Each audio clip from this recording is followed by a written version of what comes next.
Hello and good morning. I'm so delighted that you've chosen to spend this morning with us. My name is Raquel Moses. I'm the CEO of the Caribbean Climate Smart Accelerator.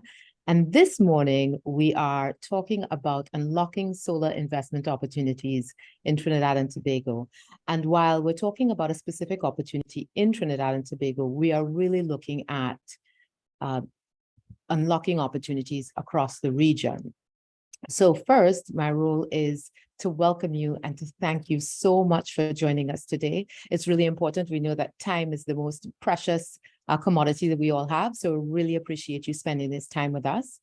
And our objective in this conversation is to identify and hopefully help us to put the team together of investors. What we're looking for specifically is an operator for a solar assembly facility in Trinidad and Tobago to serve the region, but also to serve North and South America. And you will hear from a number of experts today as to why we believe that we are best positioned to do this. But before I tell you about who you'll be hearing from today, I really want to share with you our objective in the energy transition in general.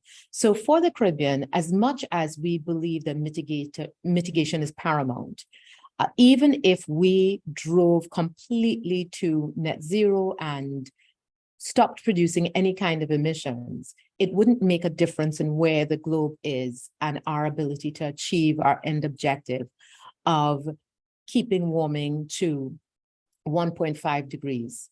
So our objective has to be so much bigger. And the objective for us is this: that our survival depends upon not just our mitigation, but everyone's mitigation. And that's why it's so important. And above and beyond that, 3 of the 7 net carbon sinks on the planet are within our region. We have Panama, we have Guyana, we have Suriname. So it means that we are already doing quite a bit to support the energy transition and to support the way of being that we need to adopt for a new, hopeful, and different economy that benefits all of us. But for us, this question of mitigation and how we're addressing it is an opportunity to change the paradigm of how we have been perceived over the last 100 years or more. For the last 100 years or more, we have been the globe's customers. We buy the solutions, and then everyone comes and visits the beautiful Caribbean to experience, our gorgeous beaches, our sun and sea, and our carnival festivals, and all of those great things. And that's fantastic. But what we need in this new economy, as we transition from the carbon that's in the atmosphere that has created enormous wealth in the global north, and we want to eliminate the production of that carbon and absorb it and try and reduce our carbon emissions to create a better, more hopeful, and more inclusive future, we also need to change the economic paradigm. And what that requires is that the global south not only implements and participates in the conversations at a high level, which absolutely is required, but it also means that we need to be the creators of solutions that are then exported to the global north. So it's a difference between us being very passive and saying, okay, well, we hope that they will take the steps necessary to reduce their emissions, to transition their economies, to transition their energy systems, and us being very proactive and saying, there is a new economy being created, and we have an opportunity to participate in that new economy. So in addition to things like assembling solar panels for the distribution within the region so that we're participating in our energy independence, we also want to access new markets and operationalize trade agreements that we haven't necessarily made best use of. So these are all opportunities for us. And there are myriad reasons why we are so incredibly well placed to do this. And you'll hear from the experts about what our competitive advantages are. But what I'm most proud about today is that we have a collaborative force of stakeholders who are all in on supporting our move forward and the thrust in identifying an operator with experience with the ability to participate in this investment in solar assembly. So first, you'll hear from Dr. Dax Driver, the CEO of the Energy Chamber. You'll hear from Dr. Vernal Paltou, the President of National Energy. You'll hear from Courtney Downs from the Office of Energy Transformation, Bureau of Energy Resources from the U.S. Department of State. And we are so delighted that they're joining us in this conversation. You'll hear from Ian Welch Phillips from Rocky Mountain Institute, a great collaborator of ours. You'll hear from Augusto Cesar Bonzi Textera from the IDB. IDB has been a supporter of ours from the very beginning. You'll hear from Marcia Maynard, Vice President, Sustainable Development, National Energy. And you'll hear from our own Cheryl Senhouse, our Finance and Innovation Director.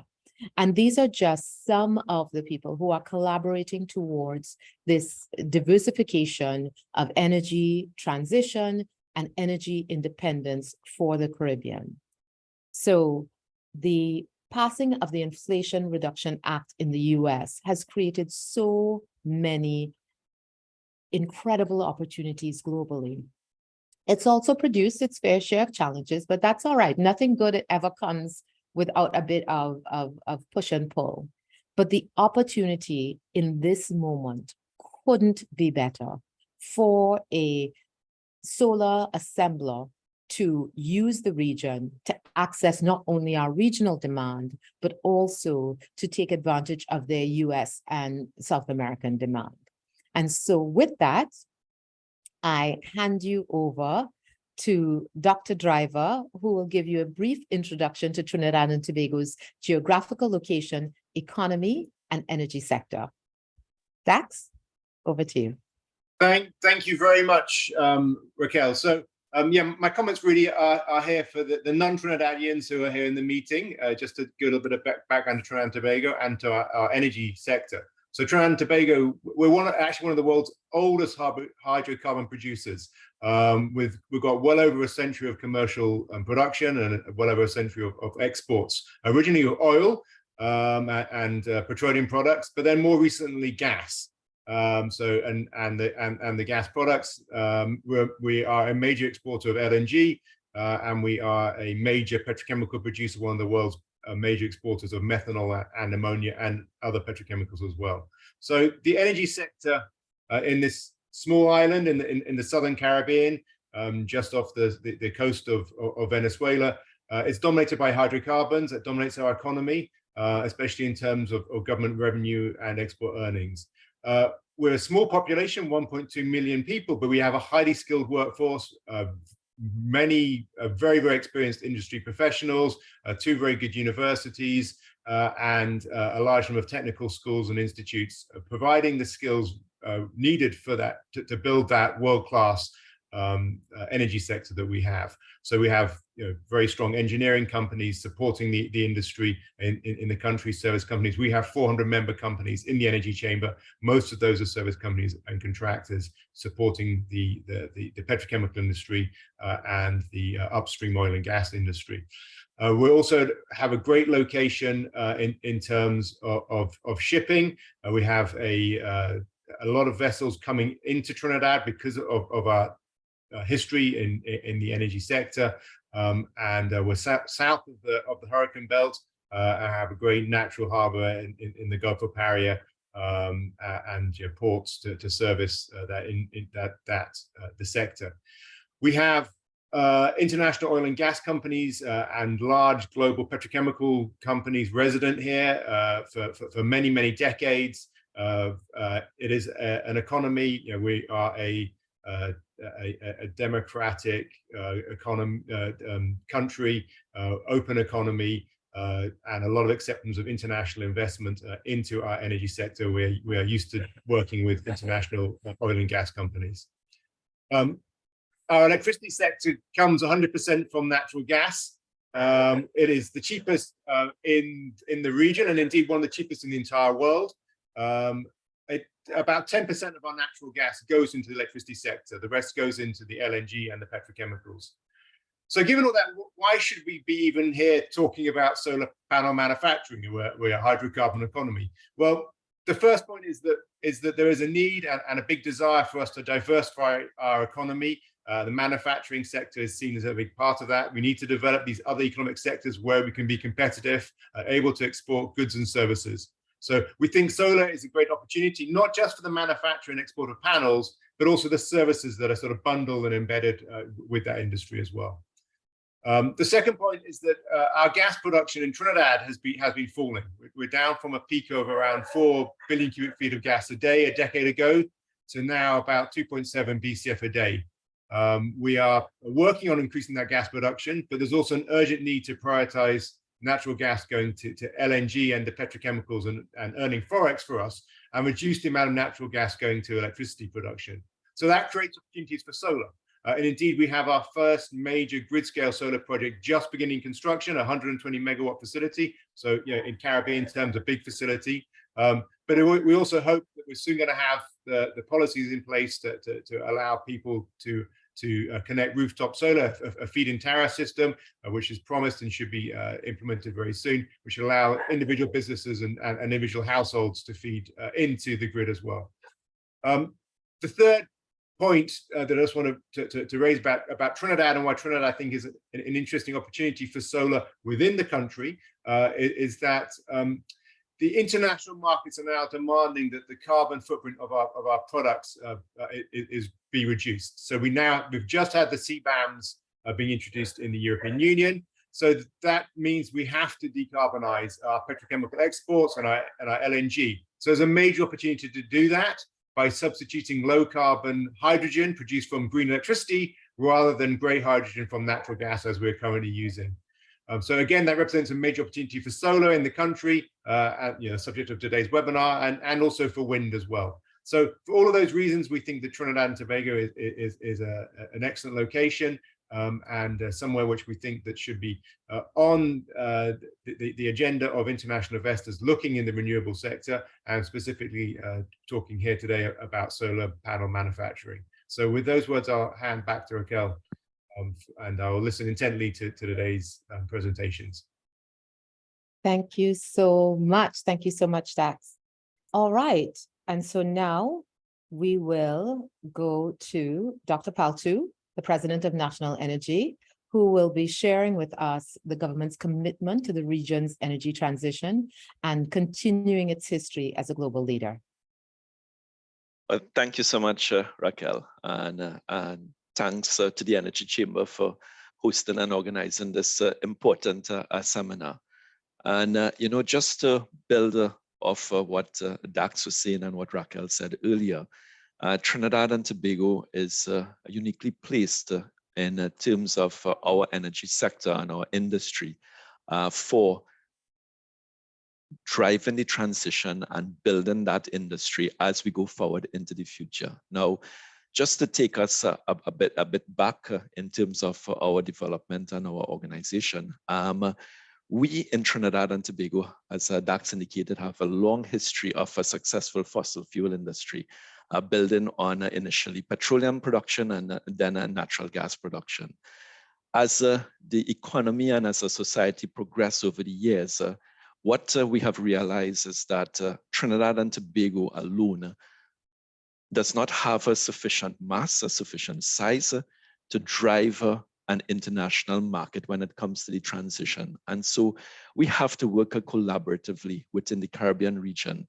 And from that perspective, when we talk about energy transition, it is not an energy transition for Trinidad only, it is energy transition for the region. And, we from Trinidad and Tobago perspective, having, a lot of experience in the energy sector, is in a unique position to leverage that strength and that expertise and that technical know-how to work towards building this industry for the wider Caribbean. And this, in essence, all goes towards the whole conversation and the whole point of energy security for the region. And energy security will not come from renewable energy alone. It will involve traditional fuels. As we know, there is emerging energy provinces in Suriname and Guyana using, traditional hydrocarbons. Natural gas is going to be, an important aspect of that transition, and renewable energy as well. All of these different sources of energy will come to play as we build a resilient energy infrastructure for the region. But make no mistake, renewable energy has to be the goal of the future. And as I indicated, we see Trinidad and Tobago, in a unique position that allows us the opportunity to build that foundation and build that resource as we go forward. This project with respect to solar assembly and constructing solar panels and assembling solar panels for the region has been around for some time.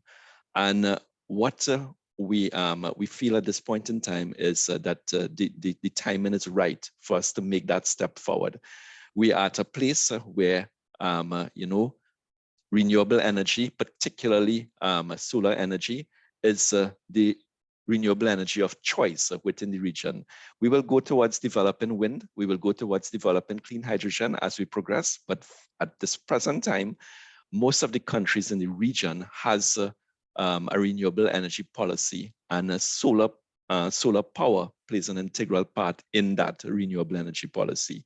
From a regional perspective, I'm saying that as a country, we feel that by being the hub to assemble these solar panels, we can have an advantage that allows us to make these panels cost effective for distribution across the region and even beyond the region for nearby markets, including North America and South America. So I'm glad that a representative from the Department of State is here with us today. And we want to work collaboratively to ensure that we are able to capture the market within the region, and by extension, the wider North America and South America markets that are available. And so, we look forward to hearing the details of this project. And I know a lot of work has gone into this over the last couple of years. And, it promises to be something that I think we can be proud of, not just as a country in Trinidad and Tobago, but as a region as we go forward in terms of ensuring that we optimize our resources here for the benefit of the region. So with that, those are my opening comments, Raquel, and I would pass it back to you. Thank you so much, Dr. Palto. It was really, really good to have this chat and this grounding on where we are in the region and the opportunity that it presents. Now I have the great pleasure of introducing Courtney Downs from the Office of Energy Transformation, Bureau of Energy Resources with the U.S. Department of State. And, the solar power market in the U.S. creating an opportunity for exports has created an absolute buzz in the market over the course of the last year. And so I'm really delighted to hear directly from Courtney Downs about what this means as an opportunity for exports. Thank you very much, Raquel. And I'm very pleased to be joining today to discuss the impact of the Inflation Reduction Act. So the State Department's Bureau of Energy Resources, where I work, is responsible for developing and executing the administration's international energy policy. In my specific role in the Office of Energy Transformation, one of my key responsibilities is working with partners across the world on expanding and diversifying solar supply chains. And that's why I'm so pleased to be joining today's discussion. So the Inflation Reduction Act, better known as the IRA,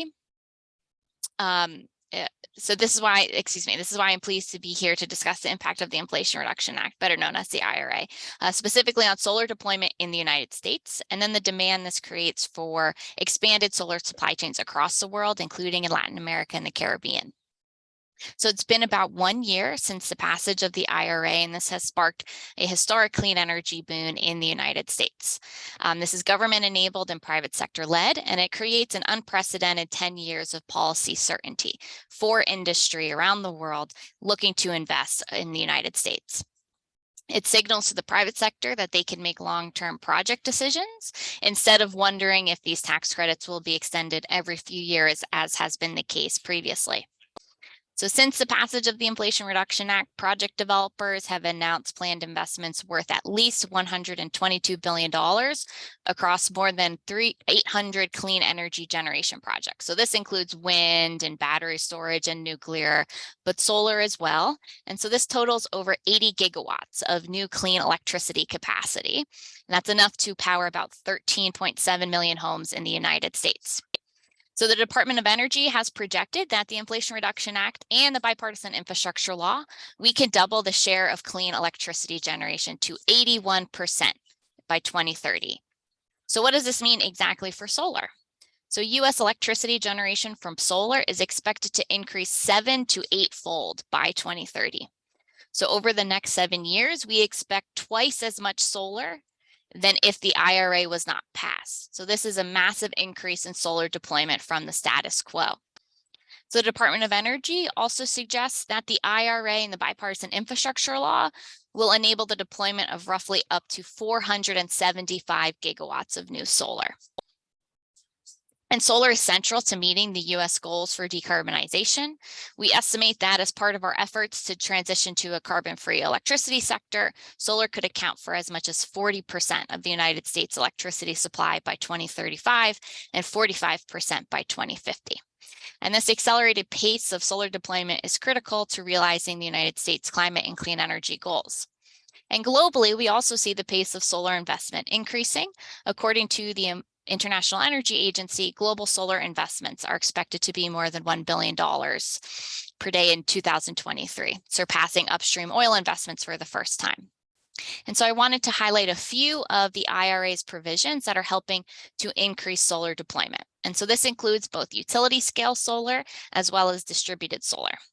So in the Inflation Reduction Act, we've extended the renewable electricity production tax credits as well as the investment tax credits to 2025. These credits will then be replaced by technology neutral clean electricity tax credits. And for consumers, the IRA includes numerous tax credits, loans, and grants that will increase the installation and use of distributed solar across the United States.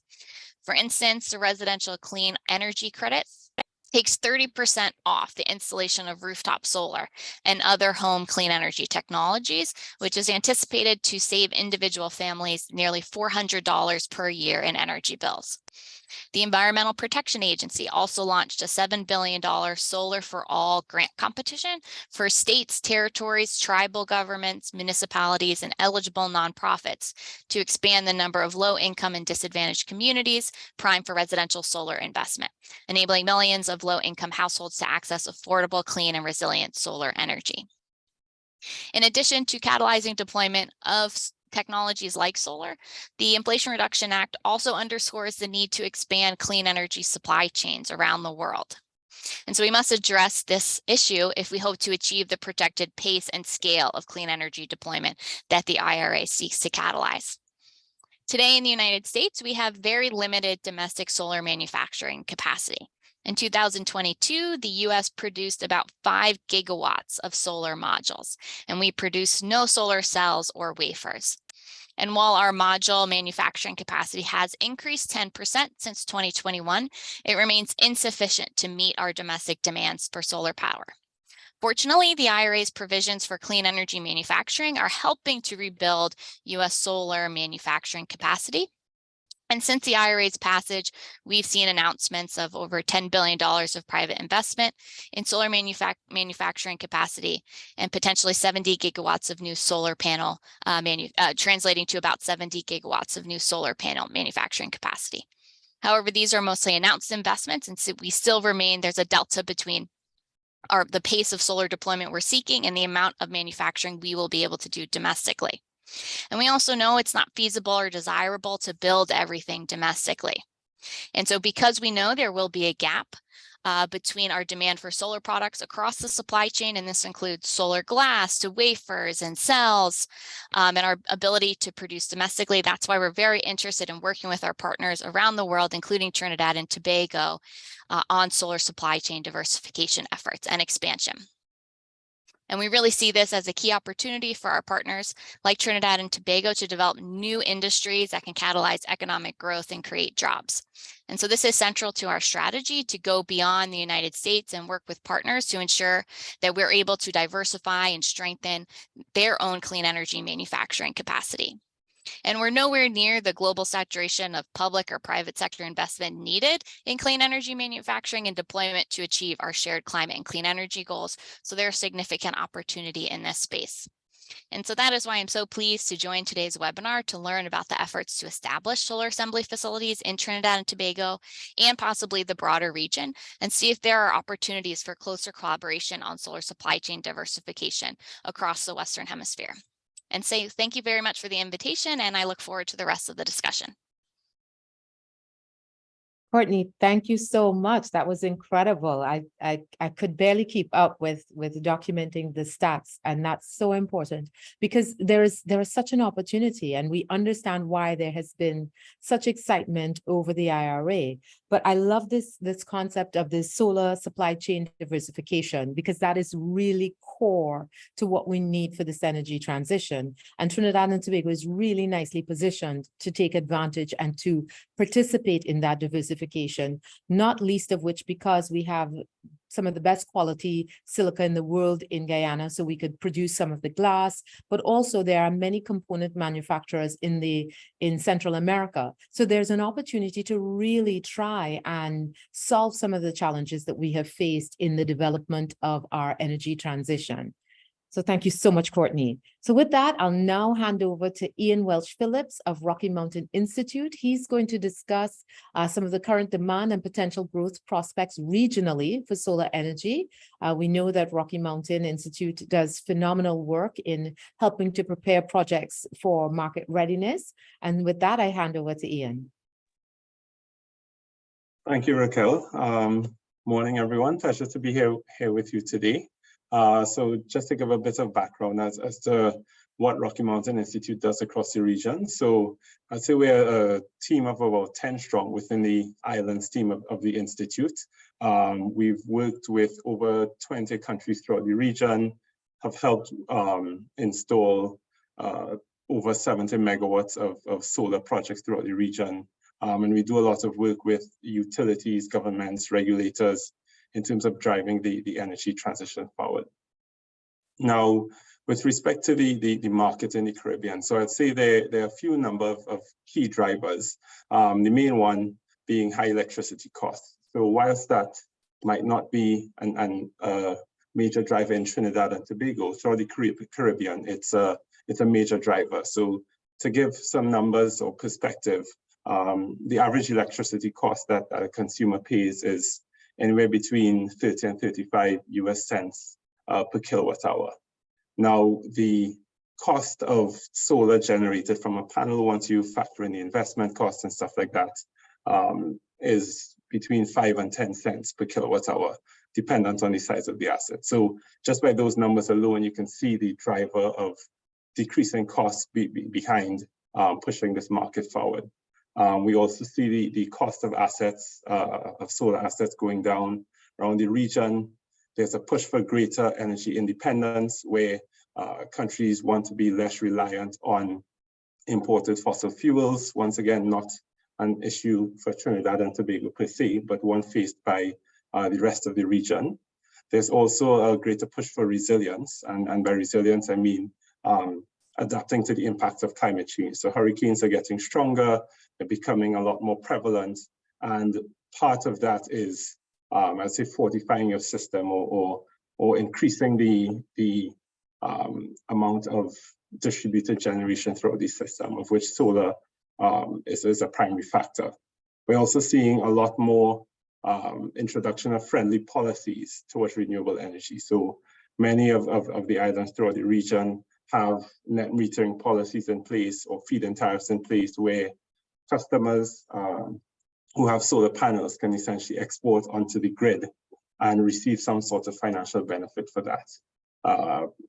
At the same time, we also see an increase in battery storage implementation, which is I would say, a key enabler to the increasing deployment of solar, because as we all know, the sun does not shine at night, and to help manage the variability of solar power.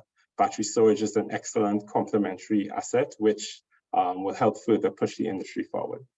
Now, in terms of the total addressable market, so I'd say across the region, there's approximately 9 gigawatts of demand on average. And once you factor in the capacity factor of solar, so by capacity factor, we just mean that based on the size of the assets, it does not generate all of the time. So within the Caribbean, it's about 18 to 20%.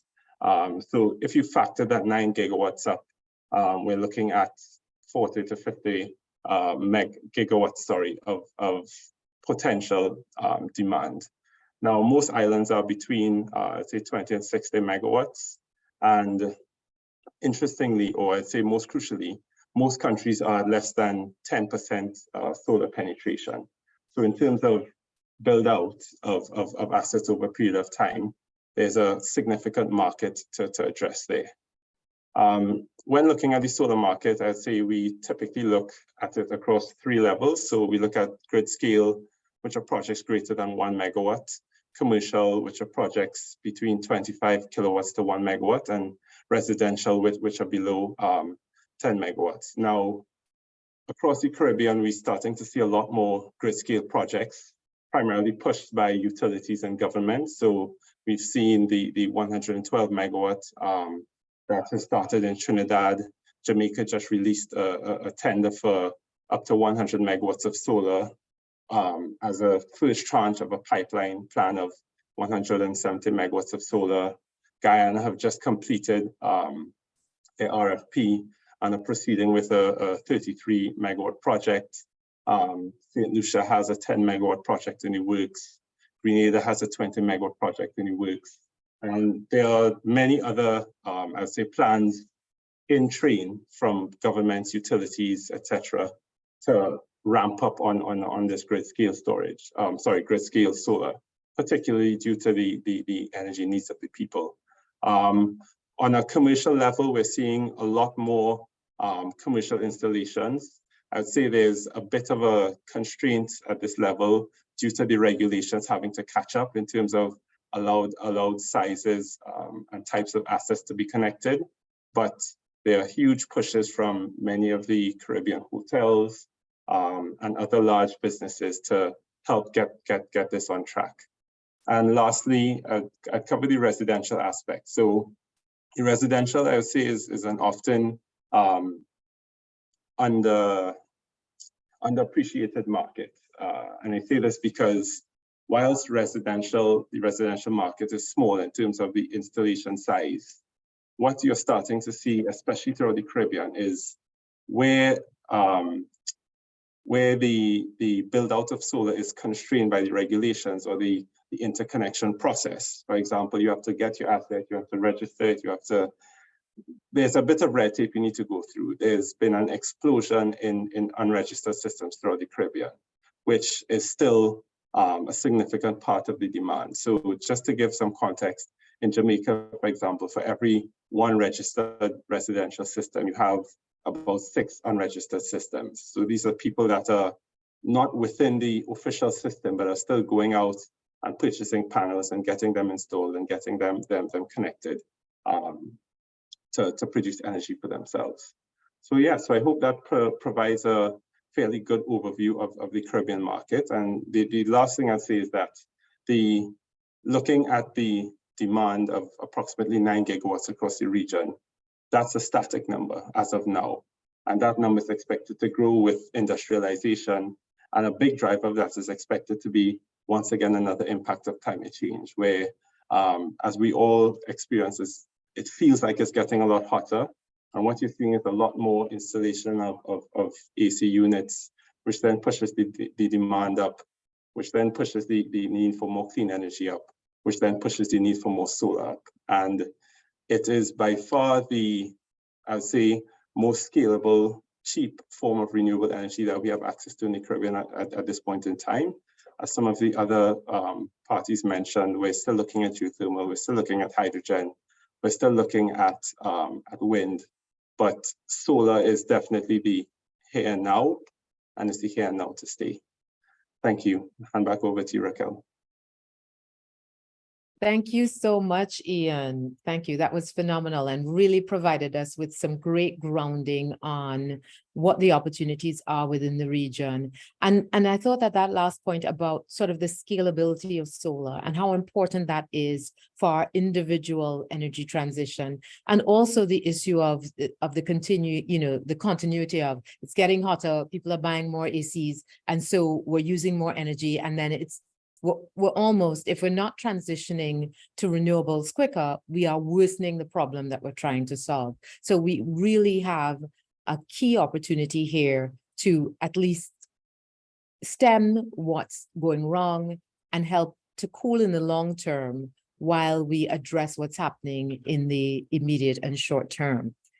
So next we have with us Augusto Cesar Bonzi Texera from the IDB. And the IDB has been phenomenal in conducting studies across the region as to what are some of the gaps, what are the opportunities for wind, what are the opportunities for geothermal, and certainly they have been looking at the energy transition for the entire region. So it's great to have Augusto with us to talk about some of the key market gaps and the opportunities that a solar assembly facility produces. Augusto? Yeah, thank you very much for the invitation, Raquel. It's a pleasure to represent the Inter-American Development Bank here in this forum. And we think it's a very important discussion because if we go back a couple of years ago from COVID and then also from the Russian invasion in Ukraine, what we have been seeing, it is a large rearrangement of the supply chain. And that basically started with what we call the nearshoring. So basically bringing the supply chain closer to the demand centers. And what happened the last couple of years, it moved from nearshoring to friendly shoring, which is basically trying to make commerce and trade with countries that have a very good relationship. And that is very much consistent with the topic of improving the resilience of the value chain and diversify the manufacturing from a single country that has a high concentration in the world for production of panels. And keep in mind, this concentration of the production of panels can also be diversified from the point of view of doing it with cleaner energy sources. Keep in mind, the panels that are produced now, 70% of them are produced from electricity from coal. And this has a bigger issue on the emissions across the whole value chain. And that brings me to the second point, which is basically the whole topic of clean energy, which is at the core at the IDB. So we support all the initiatives to reduce emissions and to develop a green supply energy in the region. So these are all related to the decarbonization. So in this context, not only Trinidad and Tobago, but the whole Western Hemisphere has a great potential to attract new industries. We have a large consumer base. We have also, as a region, large reserves of precious metals and the cleanest energy matrix in the world. So at the bank, we see nearshoring as a priority for the region for attracting capital and generating local jobs.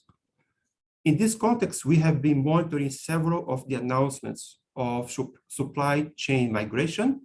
And of course, as our colleague Courtney from the State Department already mentioning, there has been a lot of emphasis there in the US.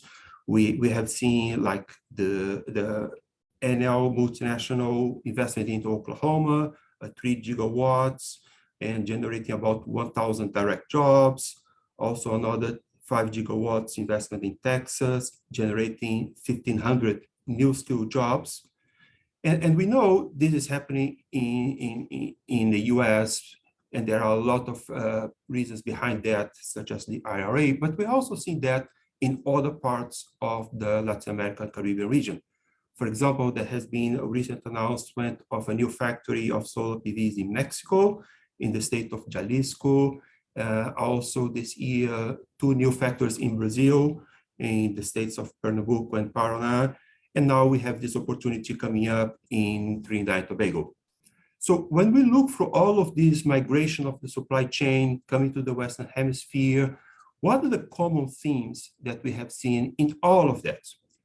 And I'm going to mention 5 of these, which are really recurring in all these investment operations. The first one is, how do we see the role of the government to set up an enabling environment with the right policies that will attract the private sector? So the government can and should make a very important difference in terms of setting this framework and enabling environment that will give confidence for the investors to come. And that brings me to my second point, which is, what is the role of the private sector?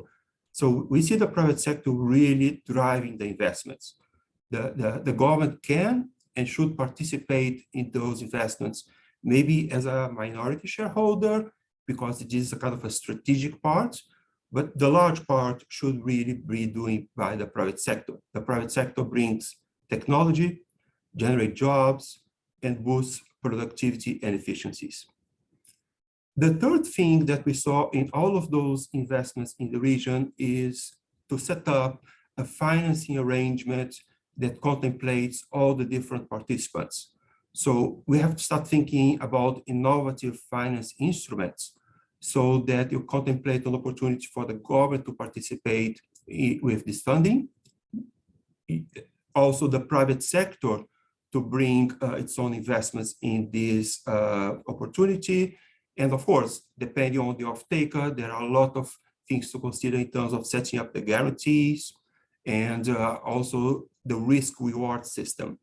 So in all of those things, we also saw the role of concessional financing and the opportunity for grants in terms of making this a proposition that is really valuable and sustainable.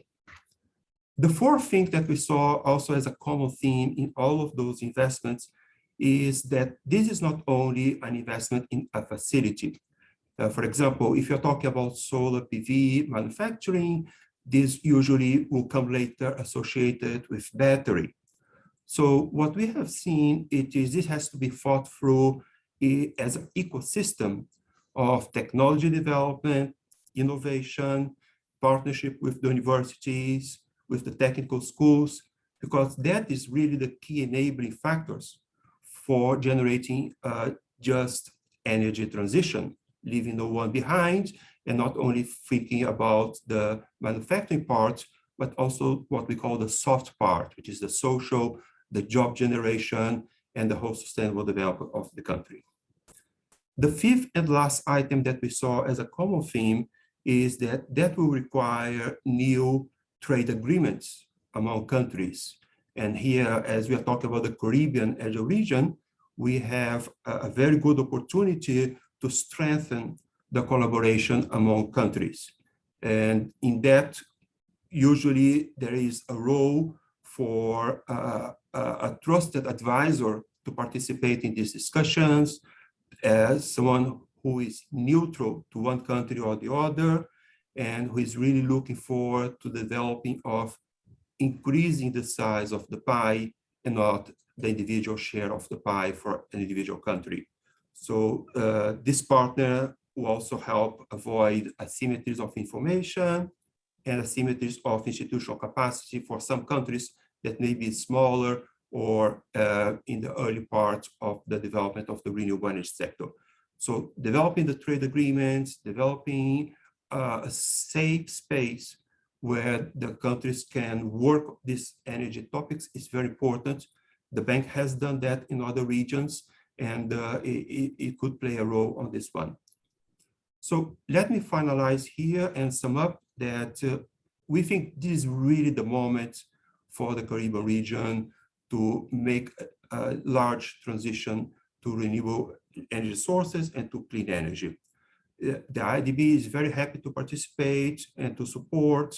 We think in doing that, the region can attract foreign direct investments, can generate jobs, and can decarbonize the economic sector. This all will contribute to a sustainable development of the region. Thank you very much, Raquel, and back to you. Happy to get some questions at the end. Thank you so much, Augusto. I love that you sort of broke it down. You know, what's the role of the government? What's the role of the private sector? What's the role of the enabling environment, including universities? What sorts of financing arrangements need to be in place? How do we manage risk?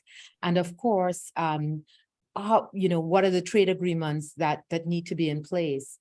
I think one of the best parts of the opportunity that presents itself here is that we have this single market already in the region that we really need to utilize as much as possible. We have amazing relationships with the US that we need to operationalize the trade agreements. And with the South America, there are so many opportunities that we need to capitalize on and agreements that we need to put in place. So I think this can open up a lot of other doors and create such a wider market. And the IDB has been a great partner in Dave, can you mute? Yes, it's been a fantastic opportunity for us moving forward. And so we look forward to the IDB's collaboration. And I especially appreciated your highlighting the role of concessional finance, which we will definitely, and grant money, which we definitely want to use to encourage this project and to get it off the ground. Thank you, So Raquel. now I have the distinct pleasure of introducing Marcia Maynard, Vice President, Sustainable Energy Development at National Energy. She's going to be providing us with a project overview and investment case for the solar assembly facility. Marcia is a consummate professional. She's been with National Energy for years. She's been with this project 4 years, and I think she's going to do a phenomenal job of sharing with us what is the case for this investment. Thank you, Marcia. Okay, thank you very much. Good morning, everyone. Thanks, Raquel. Just give me a moment. I just want to share my screen.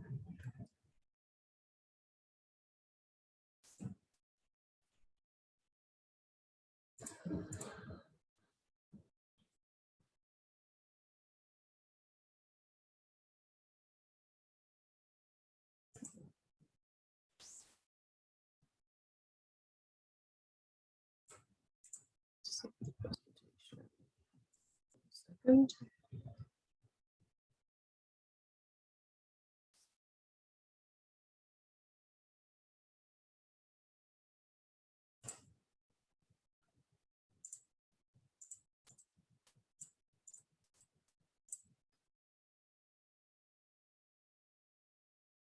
All right, I think Andrew, if you're there, could you just share this screen for me? I don't know, it's not coming up at all. Thank you.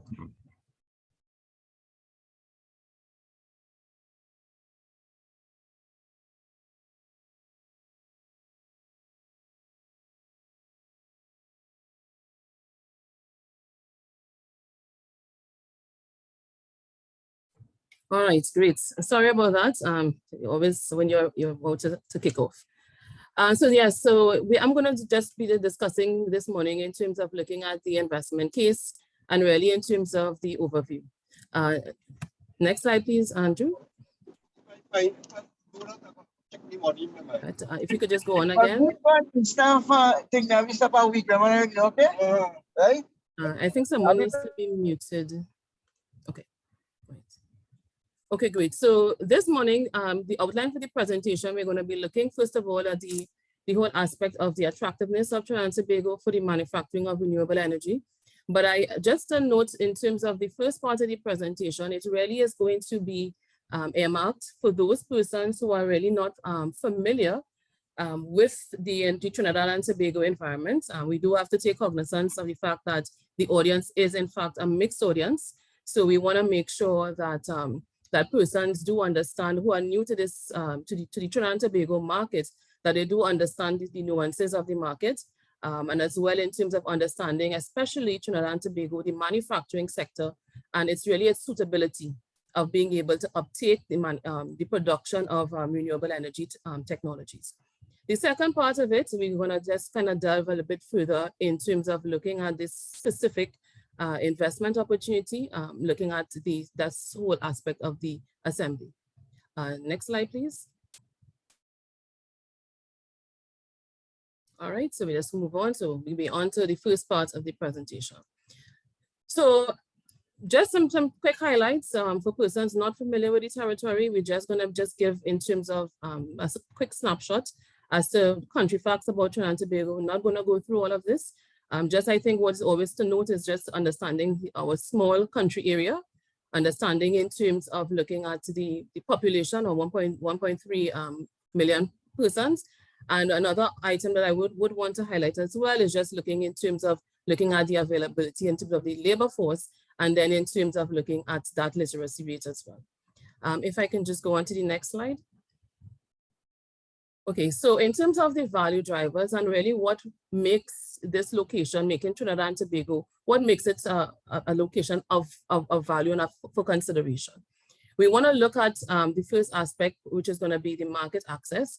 And of course, in terms of looking at the potential of this Caribbean markets that it holds, it's about 2.5 gigawatts of potential.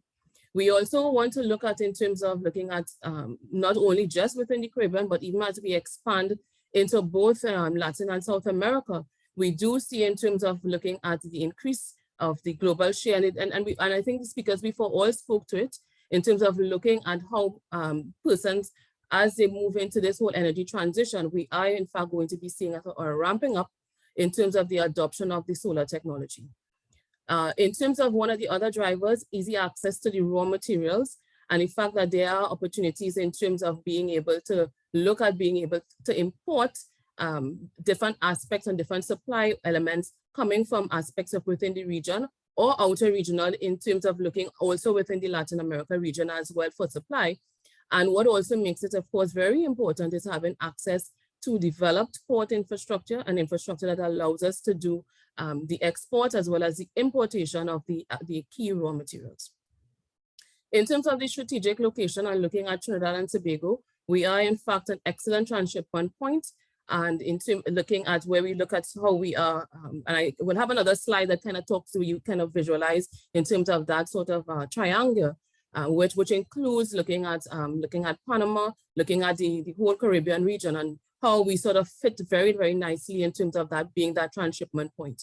In addition to which, we will discuss a bit in terms of looking at highlighting some of those key trade agreements, which of course allows us to get preferential access into some very key markets. In terms of the skilled labor, I know that Dr. Driver would have spoken to this a bit earlier, which talks about in terms of having that experience in terms of petrochemical processing. It does allow in terms of us being able to transfer those skill sets now into this new type of industry.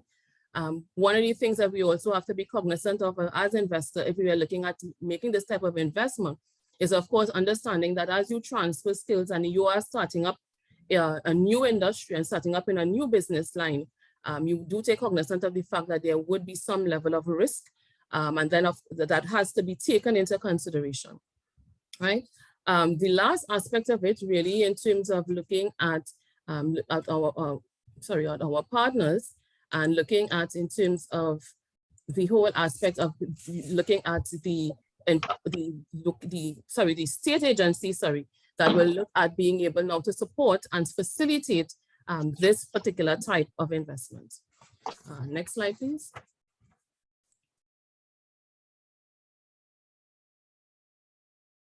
Second, let me just see if I can minimize this. Right. Okay, great. Right, so as I would have mentioned before, looking at in terms of the existing trade agreements, Trinidad and Tobago, we do in fact have quite a number of preferential tariff arrangements, I should say, that give us access to quite a number of markets, right? We have listed on this slide really in terms of looking at the specific CARICOM and as well into CARICOM and the specific country relationships, as well as in terms of looking at the Trinidad and Tobago market and its arrangement with the Latin American region as well. I think one of the other aspects as well as even under the CBI, the Caribbean Basin Initiative, and I will speak to the first aspect, which is the CBERA. I do recall quite a few years ago, at one point in time, Trinidad, we were in fact looking at polypropylene in terms of looking at the production of it. And that in itself, it's really a sort of a resin type material.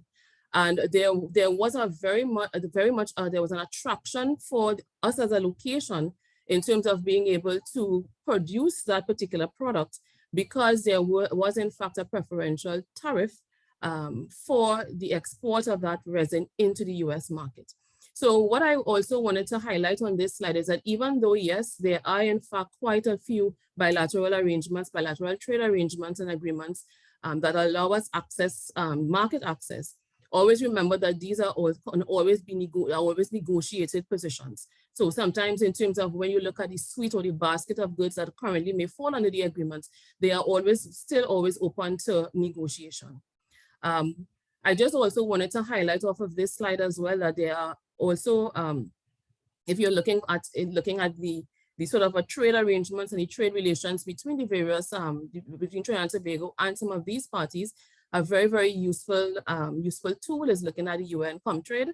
It's just go onto the website, and it certainly allows you then to visualize looking at the extent of the import-export,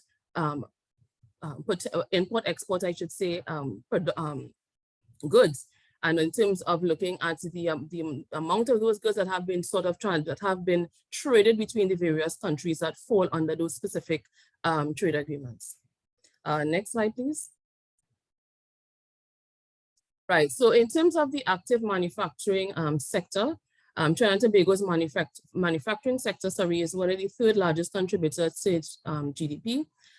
It does, in fact, if we look at in terms of the manufacturing subsectors, we have a sort of a breakdown here, and quite a few of these products across these particular sectors, they can be found throughout the CARICOM region. Right?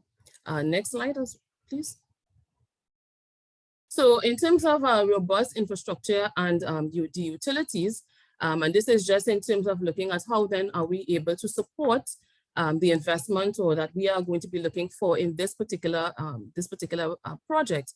It speaks to the fact that in terms of looking at both from the telecommunication side, your communication side, the ports, the availability in terms of having industrial parks to facilitate this project, as well as the fact that you also have the access to 2 international containerized ports, both in terms of looking at the central port of Point Lisas, as well as within the capital of the country, the port of Port of Spain. And we do have as well in terms of access, both in terms of an air bridge that also services throughout the CARICOM region and a sea bridge as well. Next slide, please. So in terms of the robot infrastructure, I mean, this is, when we look in terms of the comparators across the various territories, of course, when we come in terms of looking at the utilities, especially in terms of the electricity and water, we see how Trinidad and Tobago really compares across its counterparts, right? These particular, when you look at both on the electricity, especially the electricity and water, when you start to look at in terms of cost comparators across various different regions, the access in terms of low cost of energy, it plays a very, very important role, especially when you look at in terms of cost of production. And especially in looking at the access to available one, and as well as having competitively priced energy prices that would support the whole aspect of looking at this type of project. This type of business, it is a very cost competitive game.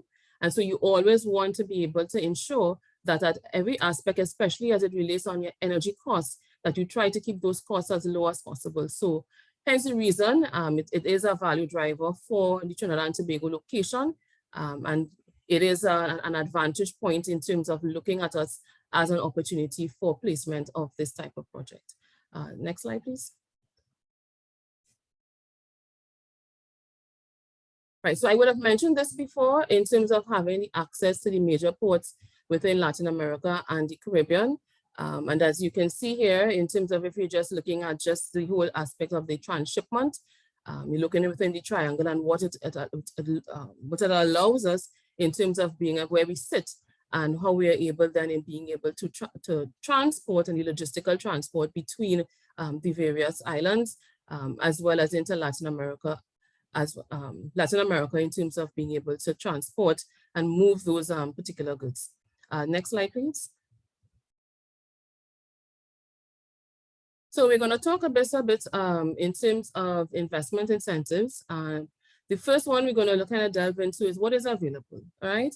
And what is available in the Trinidad and Tobago environment as it relates specifically to renewable energy and these types of incentives. So they are at present, there are import duty exemptions. There are as well zero rated VAT exemptions as it relates to solar PV systems, even extended as well into wind technologies and so on. One of the things that I want to just make, I want to highlight here as well, is that even though, yes, there are in fact a sort of broad incentives that speak to the adoption in terms of the renewable energy technologies, we also want to make sure that, or I should say make cognizance that there's always an opportunity, especially when we start to look at the specifics of your particular structuring of a project of this nature. There's always opportunity here to turn certain levers, right? And it would always be very important in terms of being able to look at it specifically at the returns on your project, and then to see in terms of then how the government can in fact look at being able to support your project in making it a success. So even though these tend to represent in terms of the, as I said, the broad type of incentives that are currently available and are on the table, it does in fact provide an opportunity. There is an opportunity as well as we get into project specifics and what it is the investor is going to be coming to the table with. There is an opportunity as well here for us to certainly make other types of considerations as well to ensure that the project and in terms of returns that you're getting from the project do in fact meet the criteria for the project shareholders as well as the project principals, right? If we go on to the next slide sort of also would present just broad aspects in terms of fiscal incentives that are currently available across the manufacturing sector. Again, opportunity here as well. As we look at the specifics of the particular project, you always have the opportunity here in being able to make specific cases for other types of incentives as well to make some of the projects viable. Next slide.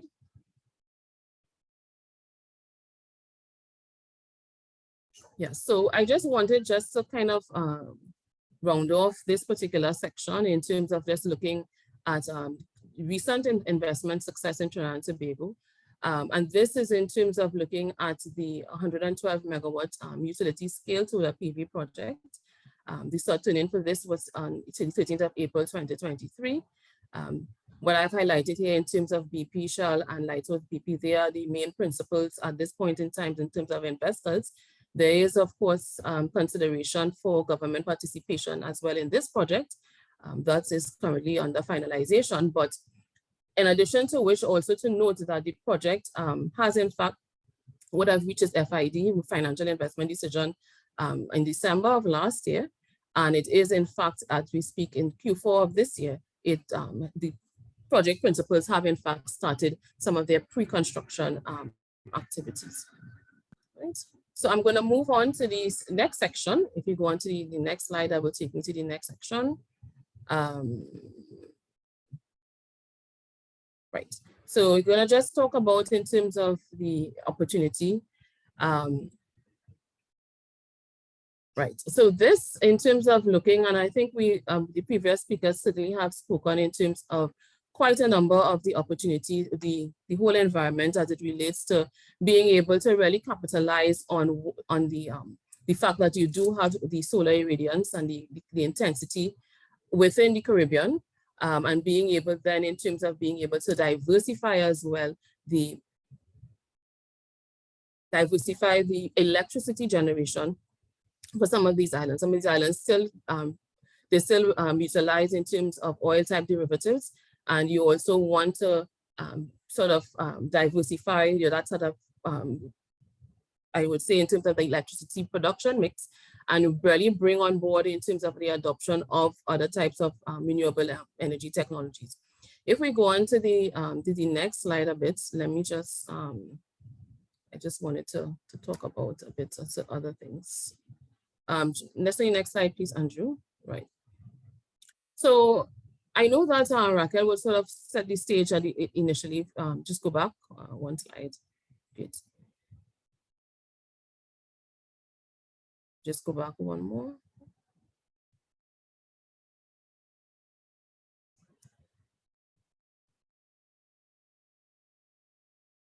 Right. So in terms of looking at the whole aspect of the assembly, and the opportunity that is really before is in terms of looking at establishing this solar PV assembly facility really to serve the Caribbean region.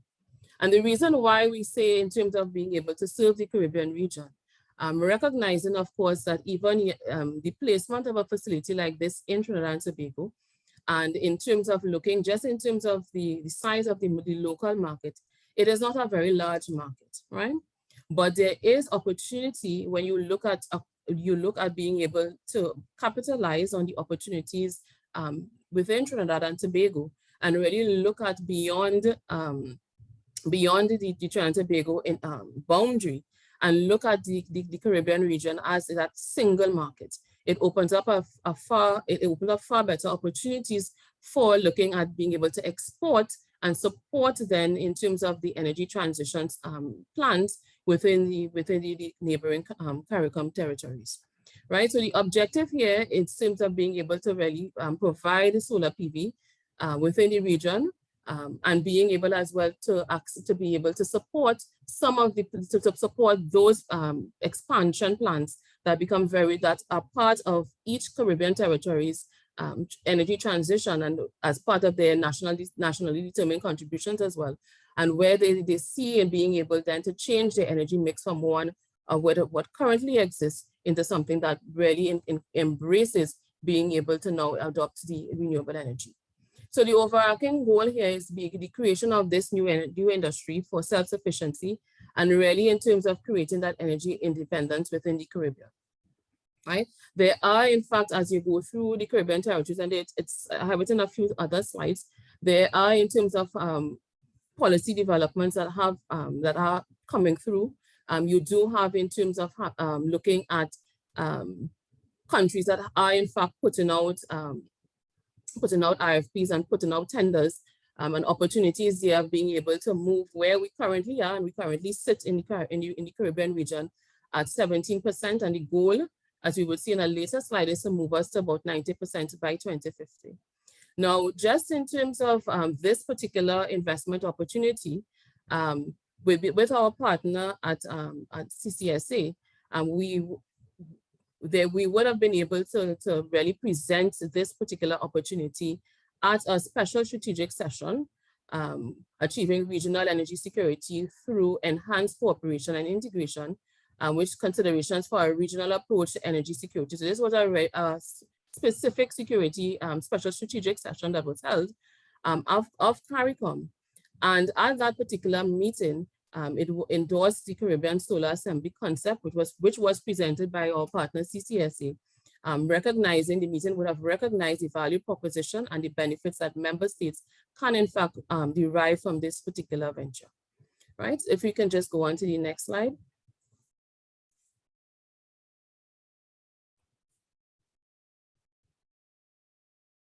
Right. So I think what I wanted, just because I know that we would have spent some time on the market, and I think as persons really could start to look at being able to announce the decarbonization plans, especially as we sort of moving on and we go towards the end of the year into COP and so on. Solar manufacturers really, in terms of looking at the opportunities to look at being able to embrace what is going to be this upcoming demand, and the opportunity to really relocate from what would have been traditional markets, to really look at being able to reap the overall reward as part of this whole race to decarbonization. So that in terms of the move of being able to develop and looking at developing a single market within the region, it means that there's an opportunity here to establish an advantageous incumbent position, which is not readily available in this growing market. to be able to access an entire Caribbean community single market. And also as well, it also creates an opportunity to have a distribution distribution chain, I should say, that is really on the cusp of both North and South America, and which looks at being able to both in terms of reduce the shipping times, especially when you're looking at being able to develop these projects in these CARICOM territories, in terms of being able to receive your access to these products within a reduced time, and also in terms of looking at potential damage to equipment while you go through this development process. I think the projection as well, and we have to look at being able to consolidate as well in terms of this this value chain, as really as stakeholders really should be seeking to solidify their positions together, right? In terms of when you look at across all the Caribbean governments, you really want to be able to create this single market for the solar that really gives you, provides the opportunities and investment opportunity, I should say, where persons are able really to pull their buying power and really be able to access the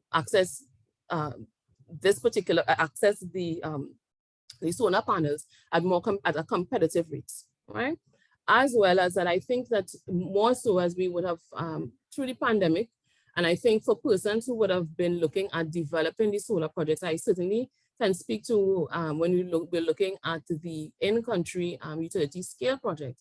So you would have seen, because of the fact of the impact of that pandemic on the supply chains, especially within China, you would have, and in terms of how the whole aspect of how China and their response during that pandemic, it certainly created quite a bit of bottlenecks within the environment, in terms of projects that would have been people who were looking at being able to bring their projects out in a particular time frame, and those projects were in fact delayed in terms that there were in fact delays on those projects. And additionally, you would have also seen an increase in terms of the capex, in terms of the capex of costs in some of their projects that they would have also been looking to establish, right? So the transition for us in terms of the renewable, really we're going to be looking at, it receives pressure from all sides. You have the climate crisis and the need to lower that cost of electricity, and really the desire for energy independence, which I think is very important for most territories. So that it is in fact, in terms of when we look at this, the whole aspect of the CARICOM region and this whole renewable energy marketplace in the Caribbean, it is in fact a race that is really born out more of necessity than more than anything else. And it is really it's very more strategic then for solar manufacturers really in terms of being able to look at this opportunity to locate close to the markets that will in fact utilize the end product, because it really does, this whole aspect galvanizes and creates a specific type of momentum. If we could just go on to the other slides, please. I'm just going to skip over because the other ones also would speak to that market stuff, which we've kind of covered. Just go on to the other one.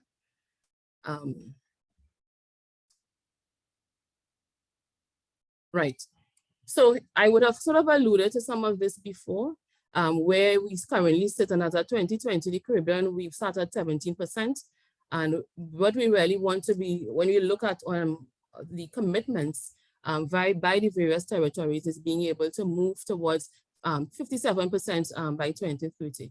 So as we look at the opportunity, it's really being able then to look at being able to match what is existing in the marketplace, and then being able to say, okay, how then am I going to be able to structure this particular project? It becomes therefore very important for looking at partners within the project. And this is why even as we sit as a state entity in the space developing projects and facilitating projects, you really want to be, you have to do that in this particular project with partners. And we would anticipate that even as someone looks at this particular opportunity, they also have to come in have that arrangement and coming in some form of partnership, because you're going to have to be looking at persons that will be able to bring market access or have market access, whether or not it be in the Caribbean, within Latin America. And in addition to which, you will also have to be looking at a partner that is going to bring technology to the market and or you may also be looking at partners that also going to be bringing on financing into the project. So it becomes a partnership in terms of looking at the structuring, because of the fact that for this particular project, there are, in fact, you have to be able to match in terms of looking at output capacity of the plant to, and sort of match it back, and well, I should say match it back to what you currently are going to be seeing within the market and the projected movement within the market. So what we have put here is just in terms of looking at some of the assumptions that we feel that the project can, in fact, explore.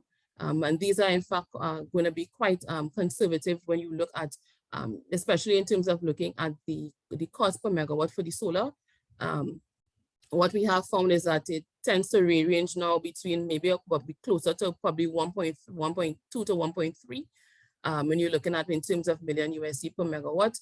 And again, in terms of looking at how you factor in some of the projections throughout the CARICOM into your project, into this particular opportunity. If we go on to the next slide, you would see in terms of the, we would have utilized in terms of Castalia, and they are in fact a very good resource if you're looking at even to just get baseline market information, right? Market information, it sort of identifies the countries, the renewable energy share, and then of course, where they are and what they have indicated in terms of publicly available information in terms of looking at those renewable energy targets. So with this, if I go to the next slide, this particular project it is modular. It is modular in its nature, so that in terms of what persons may want to consider as you look at being able to identify the gaps within the market and sort of like back into looking at what then could be a reasonable capacity for me to initially start with. You also would want to take into consideration that these types of assembly production, it's modular, as I said, and it can easily be expanded to facilitate the movements that you may see in the market. Now we have seen in terms of in some instances where persons come out with conservative production estimate. A couple of years ago, we did in fact have a European company. In fact, they wanted to look at this assembly within country in Trinidad, and they were looking at, they started off around the 100 megawatt production. So we've kind of identified and sort of put that in context on this particular slide. And then you also have where persons coming out with a full gigawatt in terms of what in terms of that production line as well. But again, it also would feed into what you as the investor would see within the marketplace, and as well in terms of what you're looking at the market access that you see being possible. If we go on to the next slide. Right. So this as well in terms of when you look at the solar PV, the module and the assembly plant, you really, we sort of kind of break down where some of those main costs are going to come, but the main costs for this, where it really resonates. And it really you look at the input materials, you would see in terms of how that compares in terms of looking at the overall cost structure for the module, right?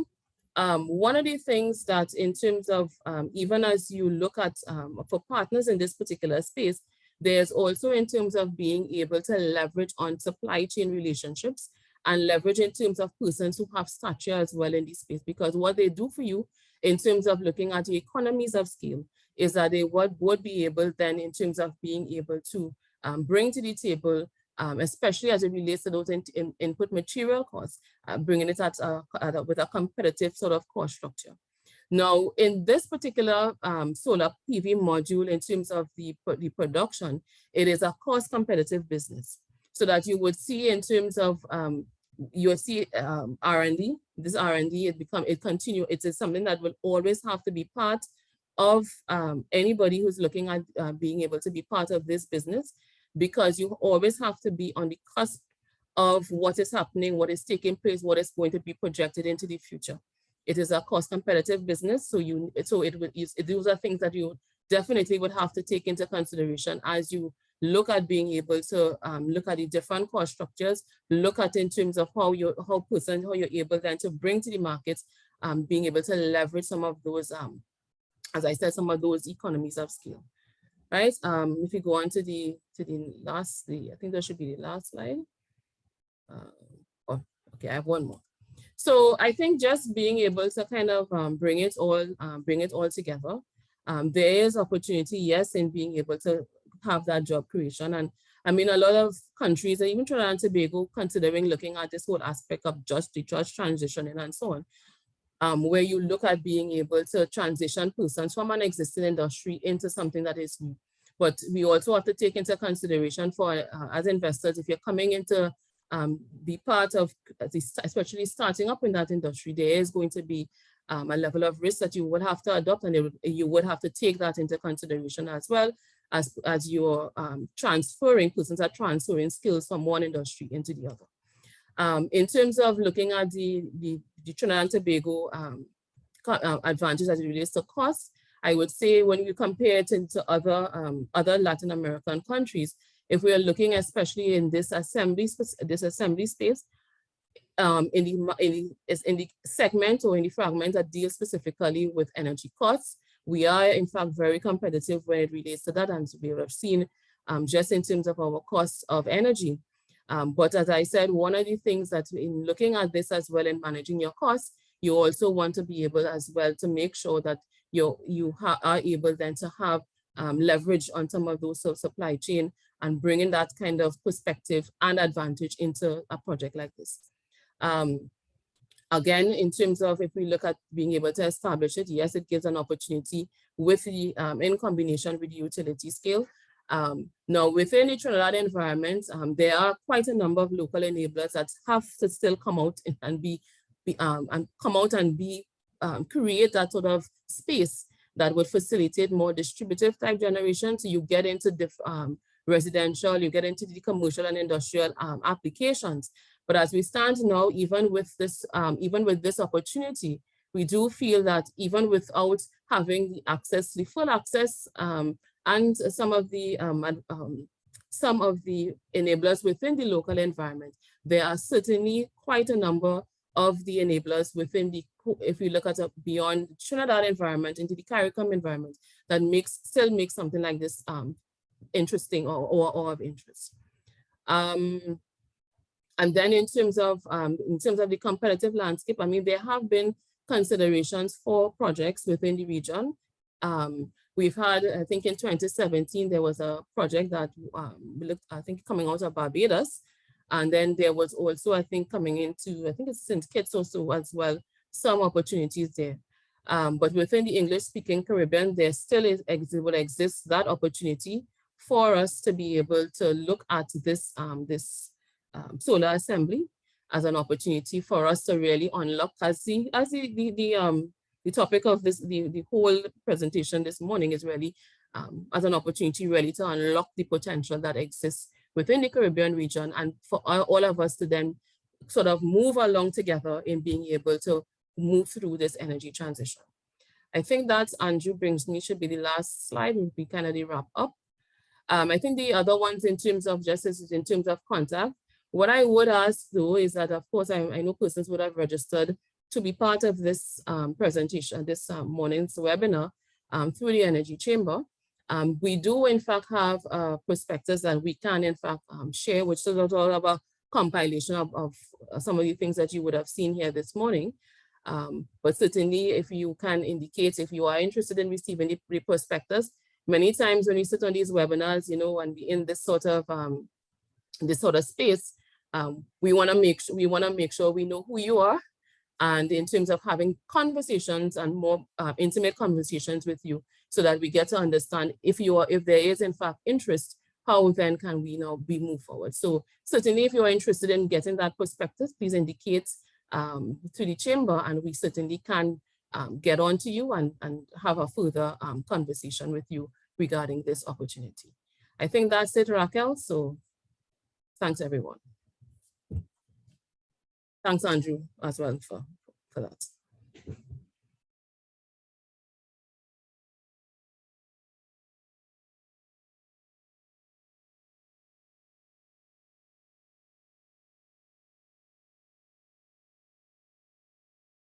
Andrew, oh, wonderful.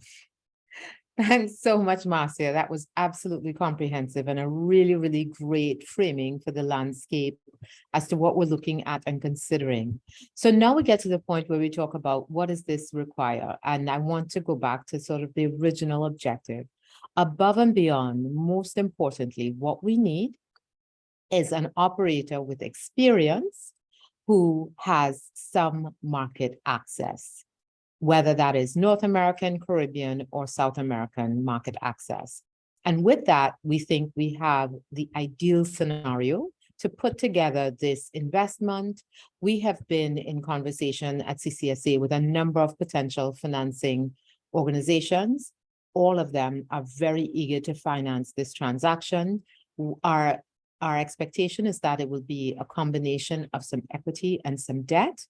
Ideally, what we're hoping for, and not necessarily from the government, but ideally this transaction would benefit from some type of offtake agreement. We would love to see a North American entity enter into an offtake agreement with us that can help to reduce the risk and certainly ensure that at a particular price point, we would have sufficient demand from the North American market, because as Marcia would have pointed out, our internal market is somewhat limited, although we are incredibly motivated and willing to produce at scale to be competitive. What I thought was a really important point that I didn't hone in on that Augusto made was that the panels that are currently being produced are being produced using coal. So they are exacerbating the problem that we're trying to solve. The beauty of what we are proposing to do here is that our energy is produced, as Dax would have pointed out, using natural gas. So we're already ahead of the curve in terms of how we would create a new solution while using the best of the old solutions that are in existence. The opportunities and the type of how the deal will be structured, we know that there are a number of regional conglomerates that are interested in the deal and would be willing to participate. But most importantly, what we need is that primary operator with experience and some market access, and then everything else can come around the deal. I think we're very, very open to whether the partner that comes on, whether they are wanting to be a majority shareholder or wanting to participate in the deal as a part of a consortium. The government is quite motivated, as Marcia would have pointed out, with the incentive suite. We are open to negotiation. We certainly want to make the best and most profitable deal for that investor that makes sense for the country as well. We have a wealth of talented resources within the country, and we are looking at the production of this facility to serve the region, and then to continue to move through the value chain to, one, diversify the global value chain, but also to produce more and more of our own renewables, not just in generating them, but in producing the equipment that we use to generate the renewables that we have. So those are the options that we face. We're looking at a combination of equity and debt. We're looking at any number of permutations of arrangements that can be made, whether the investor is a primary investor or part of a joint venture or part of a larger collection of investors who are interested. But we definitely want to have the conversation about what makes sense in moving this project forward. The time is upon us. We really are an ideal location, not just because of our location and being an excellent transshipment point, but also because of the low cost of energy, access to raw materials, and being close to the markets that we'd like to export to. And then the ideal environment created with the Inflation Reduction Act that is absolutely creating waves and certainly going to change the entire landscape, not only of the US renewables market, but the global renewables market. And we're really excited, and we hope that we have some interested investors who are willing to take this journey with us to move this project forward. So with that, I now open the floor for questions and answers from the webinar participants. I'll introduce my esteemed colleague and our Finance and Innovation Director, Cheryl Senhouse. She will be moderating the Q&A session and then summarizing the key points of the discussion and closing. Cheryl? Thank you, Raquel, and good morning to our audience and to our presenters. Who've done a wonderful job so far of highlighting the opportunity and the facilitation that is going to be put in place to be able to enable this opportunity within Trinidad and Tobago to support our region and our partners closer to us in the globe. So far we have a few questions in the chat. And I want to start by speaking to the question of facilitation. I think Marcy and team have so far done a really great job, but certainly some clarification is required. So there's a question from Donna Phillips. She's asking about incentives for VAT on renewables and if they will continue within Trinidad and Tobago past December 2023. And I'd like to invite perhaps Marcia to speak to this and to speak to it from the broader perspective. So there are incentives in place right now in the Trinidad market to support this project, Marcia. How is the facilitation and the incentives going to be structured, and to what extent is the government of Trinidad and Tobago willing to ensure that incentives endure, or that new ones are put in place to make this opportunity meaningful for the potential operator and for investors?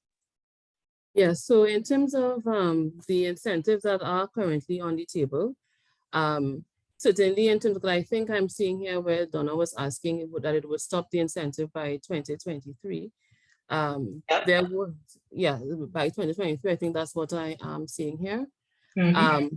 Right. So in terms of being able to certainly press and go forward, the thing about it is that as we receive interest, so interest from parties and so on, there's always in terms of even, as I said, being able to say, okay, putting a case on the table that will indicate that there is an opportunity here for us to further explore, because there's a lot of interest that is being generated in this particular space as it relates to this. Now, I don't know in terms of when we say that that incentive would end by December 2023, I knew there was in fact, and I hope that I am correct, there was in fact an incentive as it related to VAT that was specific as it related to green manufacturing, if I'm not mistaken.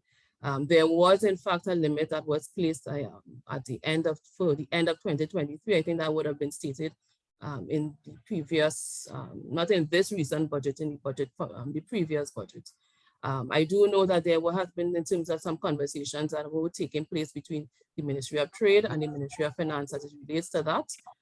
So that even though that is what it, I think is currently on the table, hopefully that is something that can be further extended as we move forward. Great, Marcia. Thank you for that. We have two technical questions, I would say, from Charles Prasad that perhaps Marcia, you can address as well. And those questions kind of delve into the specific outputs from the assembly plan. So his first question asks for clarification that the output from the plan is supposed to be pre-made solar wafers, high transmittance glass panels, aluminum frames, along with other needed materials to produce finished PV panels for export and installation. So I think he's asking for clarification that it is assembly of these specific group of components. Yeah, so when we had looked at it, it was looking at perhaps in terms of the importation of the cells, and really in terms of being able to assemble several of the various components that will, which can include in terms of aluminum framing and so on with the glass and so But it also depends on whether or not it is the type of panels that the investor wants to be able to produce, depending on what they see going out there in the market. At the time when we would have looked at it and it wasn't looked at it, persons would have come forward. As I said previously, we had one strong particular investor who was looking at it just in terms of still having framed PV panels, right? Of course, customer taste, market dictates it. Certainly people against, you have bifacial, you have so many different other options.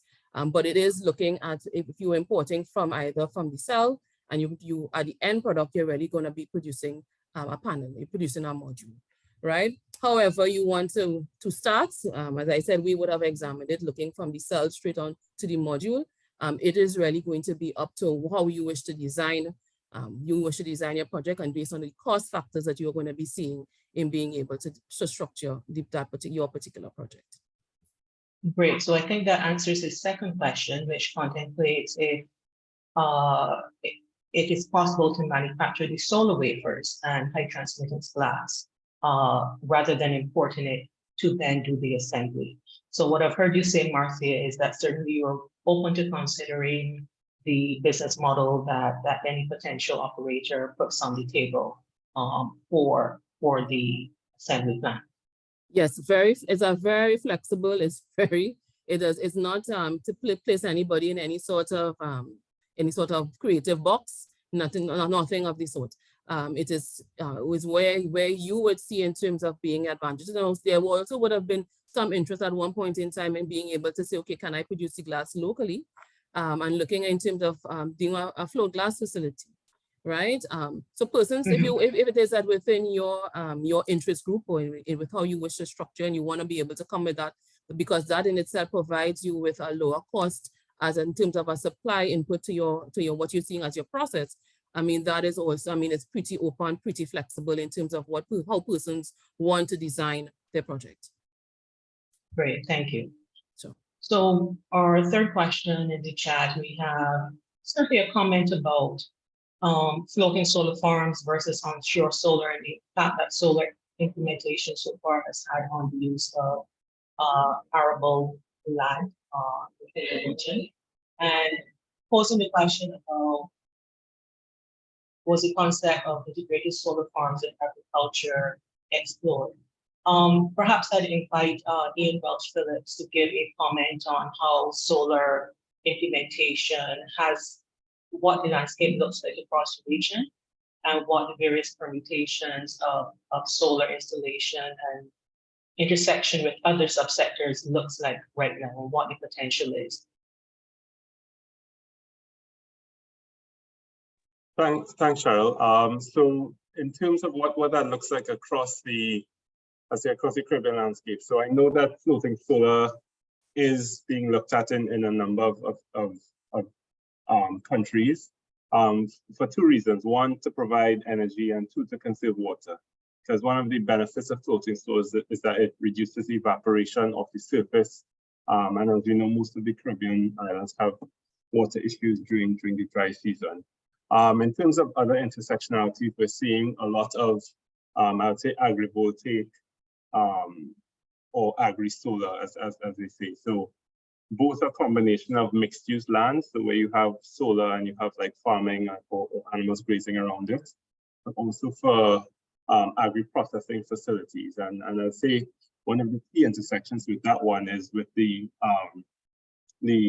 gender movement as well. So essentially, because agri-processing is a primarily female industry within the Caribbean, there's a further push to help incentivize solar along with agri-processing to both pull up the level of food production within the Caribbean, the amount of renewable energy within the Caribbean, and also lower their costs to enable better competitiveness.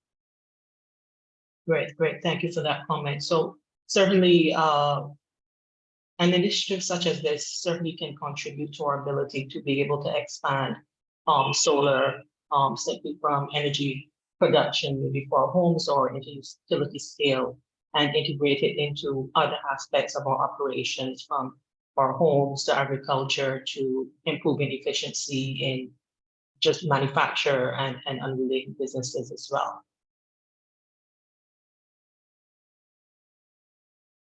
So we have another question from the audience from Abdel Khan. How does the whole life cycle cost and whole life cycle carbon impact of the facility compared to the nearest competitor? And perhaps Marcel asks you to take this again. Has this comparison been done? How do you anticipate that the facility that is envisioned will compare to other comparable facilities, perhaps within the region or within South America and the US? Okay, so in terms of the whole life cycle cost and this life cycle carbon, that body of work we did not explore in terms of when we were looking at the feasibility. What we had looked at is in terms of looking at the cost comparators as it relates to looking at different markets. And then what then would be where the Trinidad, like for the Trinidad production, let's say, for example, in a PV manufacturing or PV assembly facility and where that would have fallen. When we had looked at it across the various markets and looking specifically at that particular component, because of the fact that we were able to, as I said before, that energy segment, because of the cost of our utilities, what we had found is that in terms of it would have brought us within what I would around this like the second quartile when we looked at it in terms of overall the overall cost. But in terms of when you look at it from doing the whole chain side in terms of the cost, as well as in this particular instance where the person is asking for the life cycle in terms of the carbon impact, and that is looking from where you start, of course, to where you finish, on all the different how your emissions and the footprint that you have throughout the whole production process. That we have not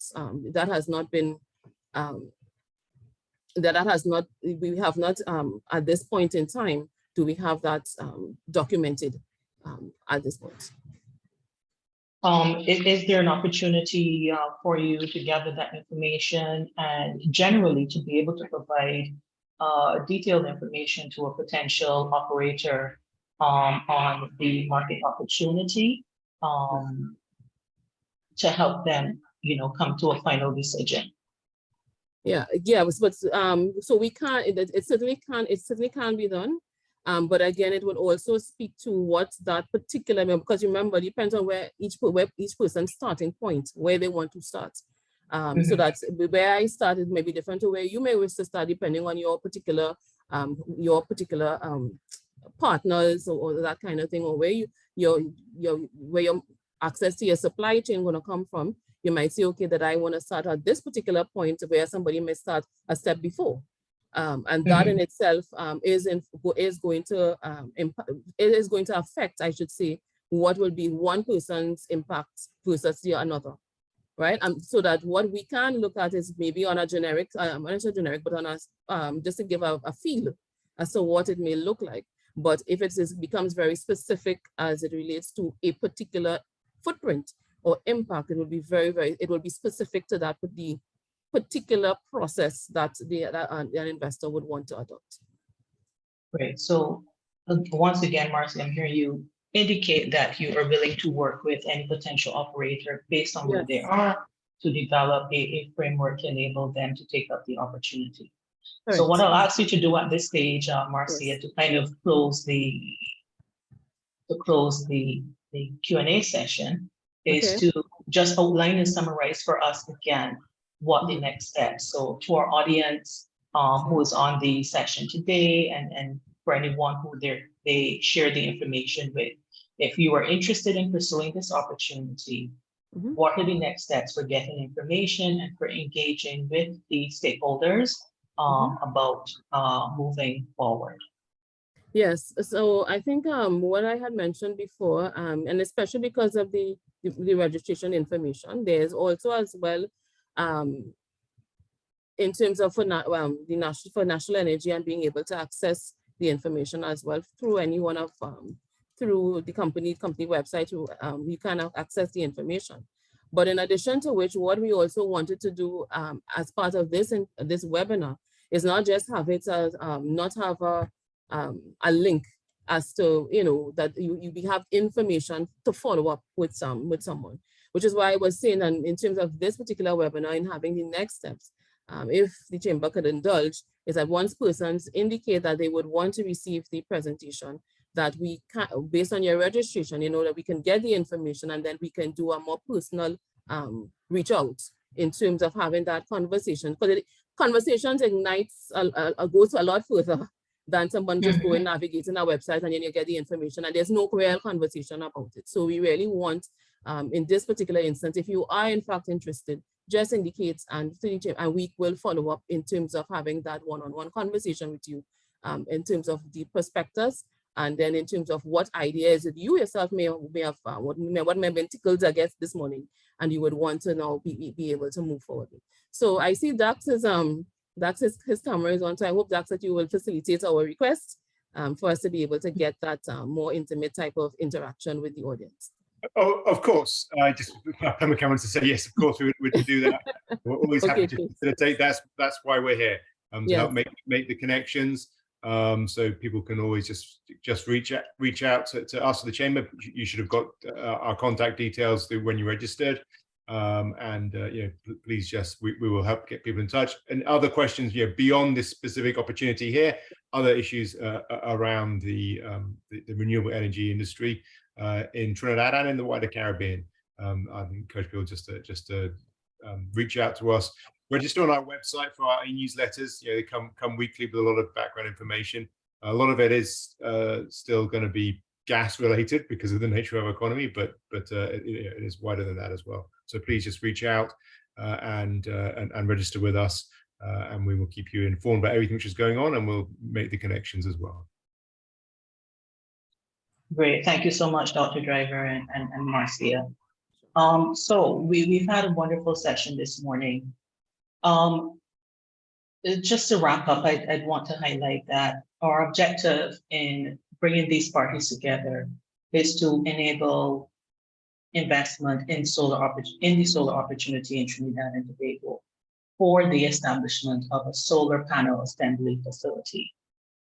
We are looking for an experienced operator who can also provide market access into South America or the United States, and who can really work within the Caribbean region to be able to leverage innovation, expanding our renewable energy market, and assisting with the development of skills and expertise within the region for the achievement of our renewable energy goals to support the transition. We've heard from a number of players, certainly from Trinidad and Tobago, understanding what their market looks like and what their objective is. And that is about diversifying their economy, as well as supporting their renewable energy transition as a country. And of course, continuing their pioneering in energy production in the region through that diversification. We've heard about the market opportunities from our players within the region, as well as the new opportunities that have been unlocked within the United States through the Inflation Reduction Act and the commitments that have been made to renewable energy production within the United States. That opens a whole new market for the region and for any player who's looking to take up this opportunity within the region. Certainly, there have been significant commitments to grants and tax incentives that will allow for the increase in demand for solar technology within the United States, as well as to establish partnerships for supply to meet that demand within that market, and providing a key strategic opportunity for us in the region in establishing this solar assembly plant to be able to capitalize on a ready and available market. We heard the full details of the project plan from the National Energy Associate, Marcia, who was giving us the full details, but we've also heard from the IDB on what the market within the region looks like, the role of the Caribbean as the leading producer of clean energy within the world, the work that has been done to develop the enabling environment within the region, and how this dovetails with this initiative from National Energy and from the government of Trinidad and Tobago. And we certainly have heard as well about the investment opportunity and what we expect in terms of financing that can be brought to the table. The opportunity is an amazing one. The government of Trinidad and Tobago and its stakeholders are open to a flexible discussion on the terms and conditions for this investment. And we certainly encourage anyone in the audience who believes that they have the expertise and the knowledge, the interest and the commitment to take up this opportunity within the region, to reach out as would have been outlined, indicate that you're interested in receiving the prospectus and the presentation to the Energy Chamber, and they will follow up by providing that and starting the discussion with you about how the partnership can be formed. So thank you to everyone for joining us this morning. Thank you to all of our panelists and presenters, and we look forward to hearing from those of you in the audience who are interested in the opportunity. Thank you to everyone and have a wonderful day.